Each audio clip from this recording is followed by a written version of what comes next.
สิไปเลาะแถวโอทาวเด้อแล้วมาเบิ่งน้ำกันนี่อากาศก็ดีนี่นะเด้ไปเบิ่งน้ำกันไปเลาะเล่นน้ำกันเด้อ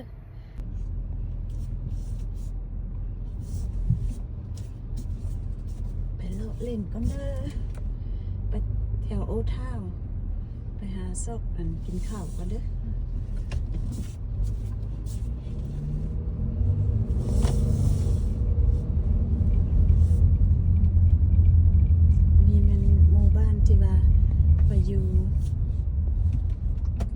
เพราะว่า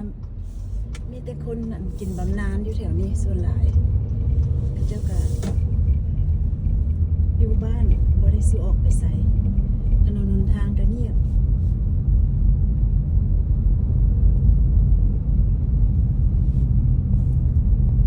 แถวบ้านคนกินบำนาญ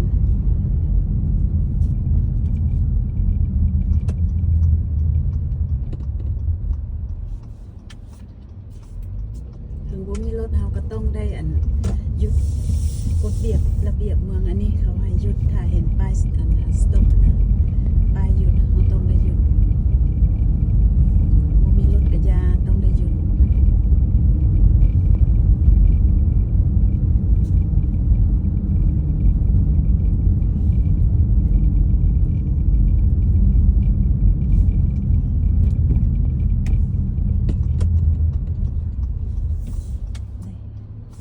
สต็อปก็ต้องได้หยุดบ่มีรถก็ต้องได้หยุด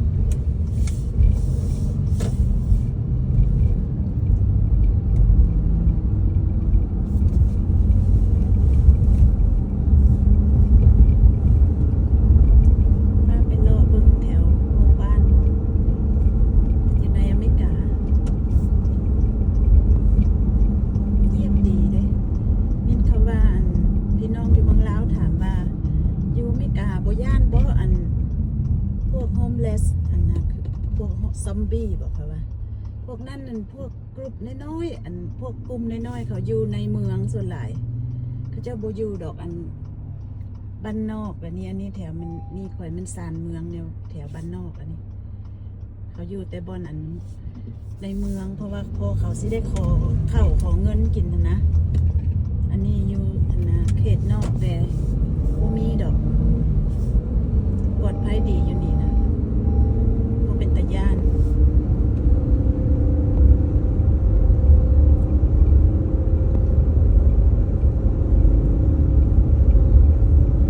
อันนี้ถนนหนทางก็กว้างดีสะอาดดีสายให้พี่น้องเบิ่งชีวิตการเป็นอยู่ในอเมริกานี่นะบางคนเขาขอมาว่าจะเห็นถนนหนทางอยู่อเมริกา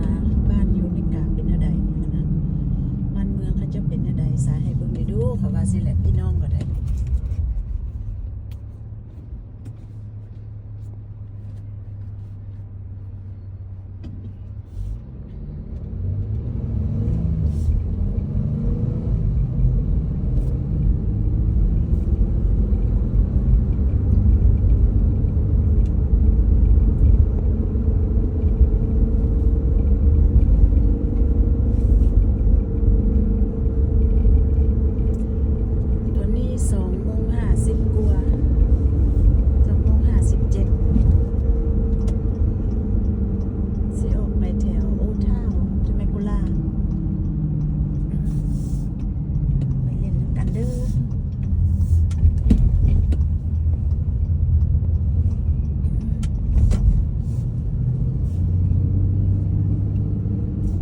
สีลงฟรีเวย์นี่ฟรีเวย์อยู่เมืองอันนี้มันบุ่ม